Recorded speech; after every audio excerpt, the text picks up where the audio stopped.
യാതൊരു പ്രതീക്ഷയില്ലാണ്ട് എന്താണ് വളരെ ലോവസ്റ്റ് ആയിട്ടുള്ള എക്സ്പെക്ടേഷൻസ് വെച്ചിട്ടാണ് പോയത്. സോ അതുകൊണ്ട് തന്നെ പടം കാര്യമായിട്ടുള്ള ഇമ്പ്രസ് ചെയ്യാനോ അല്ലെങ്കിൽ വളരെയധികം ഡിസപ്പോയിന്റ്മെന്റോ എന്ന് പറയാനില്ല. ആസ് യൂഷ്വൽ ബോംബാണെന്ന് തന്നെ വിചാരിച്ചു പോയത്. അതുപോലെ തന്നെയായിരുന്നു പടത്തിന്റെ എക്സ്പീരിയൻസും.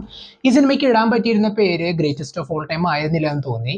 മകനെ തിരുമ്പി വാങ്ങുക അല്ലെങ്കിൽ മകനെ മടങ്ങി വരൂ എന്നുള്ളതായിരുന്നു. കാരണം ഒരു മിഷനുമായി ബന്ധപ്പെട്ട് പോകുന്ന വിജയുടെ ആ ഒരു ഗ്യാങ് ആൻഡ് ആ ഒരു ടീമിന് സംഭവിക്കുന്ന ചില കാര്യങ്ങളും ആൻഡ് പിന്നീട് ഉണ്ടാവുന്ന സീരീസ് ഓഫ് ഈവൻസും വിജയുടെ ആ യങ്ങർ വേർഷന്റെയും അച്ഛൻ ക്യാരക്ടറും തമ്മിലുള്ള ഒരു കോൺഫ്ലിക്റ്റ് ഒക്കെ അങ്ങനെ പറഞ്ഞുകൊണ്ടാണ് സിനിമയുടെ സ്റ്റോറി പോകുന്ന. ട്രെയിലർ കാണുമ്പോൾ നമുക്കറിയാം.